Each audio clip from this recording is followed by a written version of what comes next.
미국이 일본을 G7에서 빼고 한국을 넣자고 했을 때 정작 가장 뼈아픈 반응이 일본 내부에서 나왔습니다. 이재명 대통령이 프랑스 G7 순방을 마치고 귀국했을 때 영국 언론이 조용히 한 문장을 찍어냈습니다.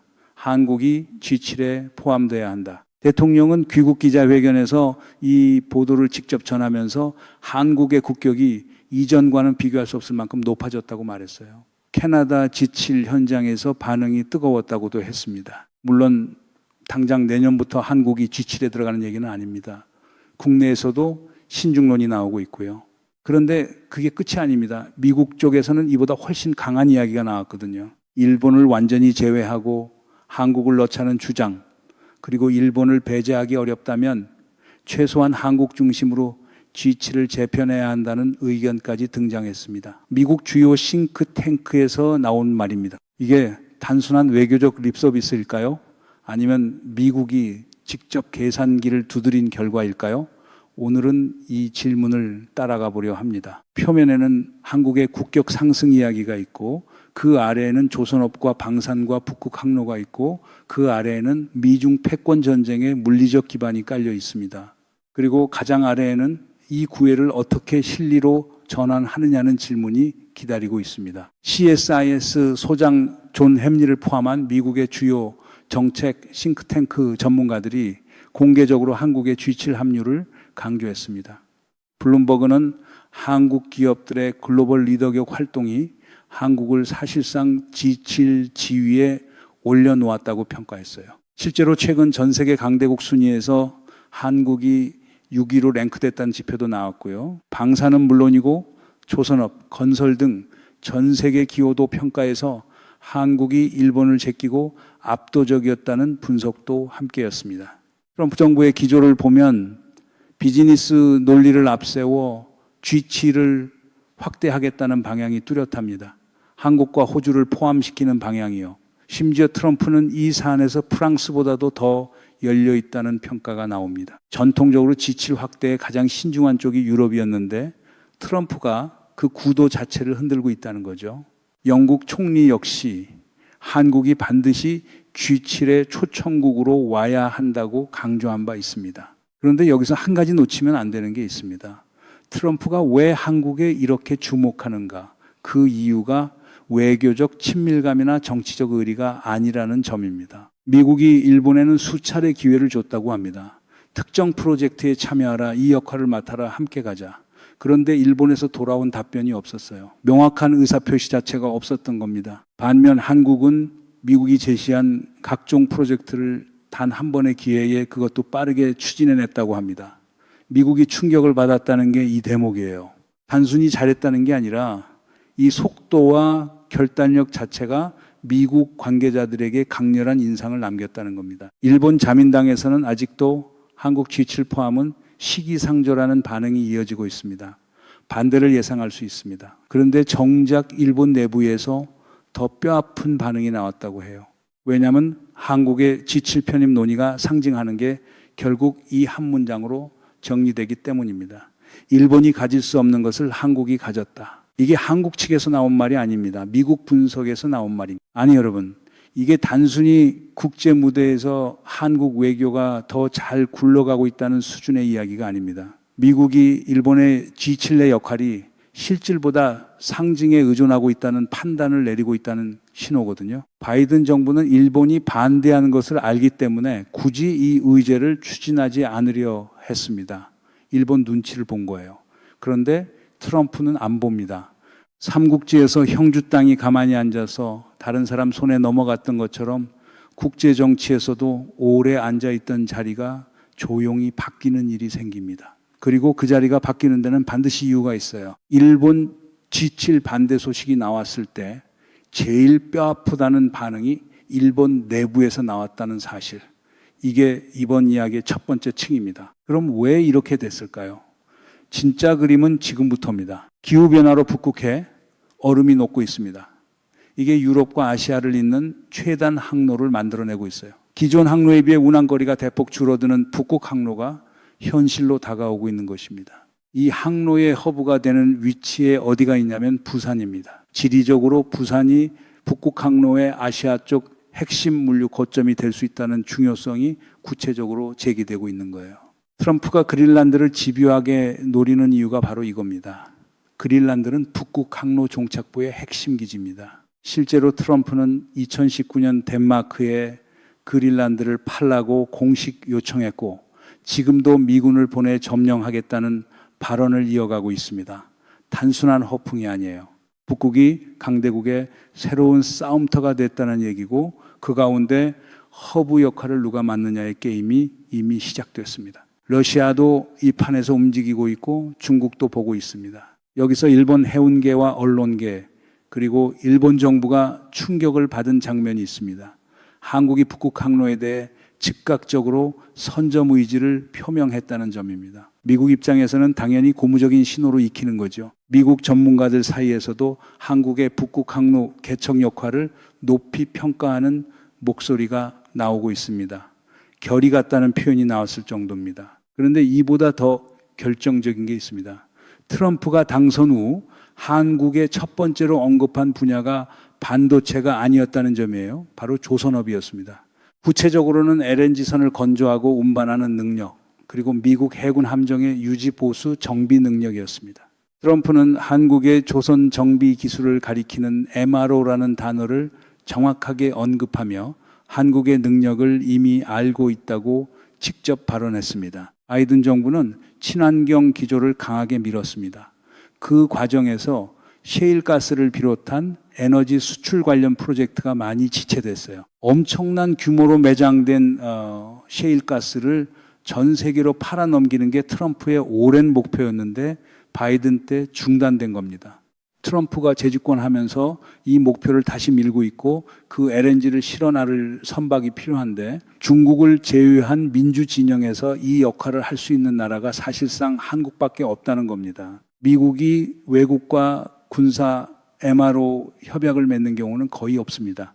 방산만큼은 미국 내부에서 외국에 유출되지 않도록 하는 게 미국의 방침이거든요.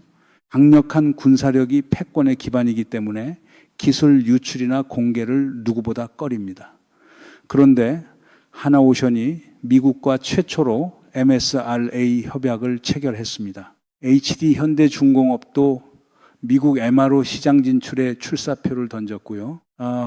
HD 현대중공업에 따르면 미국 MRO 시장은 연 20조 원 규모입니다. 건조보다 수익률이 높고 안정적이고 반복적인 수익 구조입니다. 그리고 결정적으로 미 해군과 이런 관계를 맺는다는 것 자체가 한국 조선업의 위상을 상징적으로 보여주는 것입니다. 이후 미국 정부가 발주하는 함정과 특수 목적선 수주로 이어질 가능성이 있고 또 이를 신뢰하는 다른 나라들도 한국의 자국 함정을 맡기려 할 겁니다. 실제로 HD 현대중공업은 이미 필리핀 함정 MRO를 수행한 경험도 쌓고 있습니다. 미국 해군 전문가들이 한국 조선소를 직접 방문하고 남긴 말이 있습니다. 이런 조선소는 미국에서 본 적이 없다. 칭찬입니다. 그런데 이 말이 전하는 구조적 의미를 생각해 보면 씁쓸하기도 해요. 세계 최강 군사력을 자부하는 미국이 자국 조선소에는 없는 능력을 한국에서 찾고 있다는 얘기니까요. 세계 80조 원 규모의 MRO 시장을 한국 빅3 조선소가 미국까지 포함해서 섭렵하려 하고 있습니다. 결정적인 건 미국 함정 MRO를 성공적으로 수행하고 미군 당국과 신뢰관계를 구축하는 것이 단순히 돈의 문제가 아니라는 점입니다. 이를 기반으로 미국 정부가 발주하는 함정과 특수목적선, 관공선 수주가 이어지면 복수에 다르고 있지는 않은 나라들도 한국의 MRO를 신뢰하면서 자국 함정을 맡기려 할 것입니다. 신뢰는 한 번 쌓이면 네트워크 효과를 만들어냅니다. 한국 조선소가 미국 해군의 신뢰를 얻는 순간 전 세계 해군의 한국 조선소에 대한 신뢰가 달라집니다. 이 정도면 한국 미국 방산 파트너십 완벽한 윈인 아닌가 싶은데요. 한국은 실력을 인정받고 미국은 필요한 걸 공급받고 G7까지 들어가는 거 아니냐고요. 잠깐만요. 다른 목소리가 여기서 나옵니다. 미국 함대는 현재 300척 규모입니다.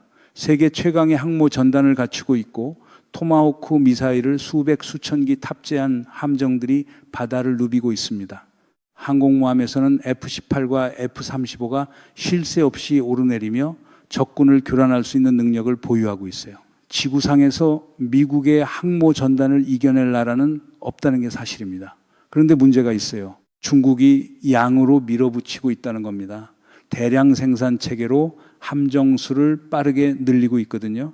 미국의 군사 싱크탱크와 일본의 전쟁 시뮬레이션 연구소에서 대만 침공 시나리오를 돌렸습니다. 결과가 의미심장합니다. 중국은 약 2주 만에 전사자 10,000명을 내며 패배하지만 미군 전사자도 약 500명에 달합니다. 일본 해군은 치명상을 입고요. 걸프전에서 이라크 전사자가 수만 명이었는데 미군 전사자가 200명도 되지 않았던 것과 비교하면 이 숫자가 전혀 다른 의미를 갖는다는 게 보이기 시작하죠. 중국이 양으로 밀어붙이는 해군력이 미국에게는 실질적 위협이 되고 있는 겁니다. 미 방송과 군사 매체들은 당장 미국 외의 다른 장소에서 전쟁 물자를 생산하는 것에 착수해야 한다고 강조했습니다. 미국은 4만 톤급 함정조차 자국에서 제대로 보수 유지하기 어려운 실정이라고 전해지고 있어요. 이러한 함정이 많이 누적되어 있다 보니 미국 내에서는 수요는 크지만 처리할 인력과 사업장이 턱없이 부족합니다. 미국 내 조선소 반대 세력, 자국 방어는 스스로 해결해야 한다는 원칙론, 존스법까지 뒤엉켜서 해외에 쉽게 일감을 주지 못하고 있었는데 이대로 있다가 해군이 중국에 크게 밀린다는 위기감이 결국 한국 조선소로 향하게 만든 겁니다. 결국 미국은 한국을 방산의 2인자로 사실상 인정하고 나섰습니다. 미 군사상원의원회에서는 태평양 패권을 지키기 위해 중국을 압도해야 한다고 천명했고 한국에서 미군 물자를 대량 생산하는 각종 움직임이 본격화되고 있습니다. 일각에서는 10년 안에 최소 100척의 함정 교체가 한국을 통해 이루어져야 한다고 전망하고요. 일부에서는 미국에서 한국으로 수백조 원 단위의 발주가 이루어지는 게 아니냐는 기대감도 나옵니다. 그런데 한국 군사계 일부에서 싸늘한 반응이 나왔습니다. 이거 잘못 받아들이면 큰일 날 뻔했다는 겁니다. 한화가 미국 필라델피아의 필리조선소를 약 400억 원에 인수했습니다. 미국의 존스법, 즉 미국 내 화물은 미국에서 건조된 선박으로 운반해야 한다는 규정 때문에 미국 내에서 직접 건조하겠다는 의지로 파악됩니다. 표면적으로는 합리적인 전략처럼 보여요. 캐나다 군함과 잠수함도 이곳에서 건조될 수 있다는 얘기도 나오고 있고요.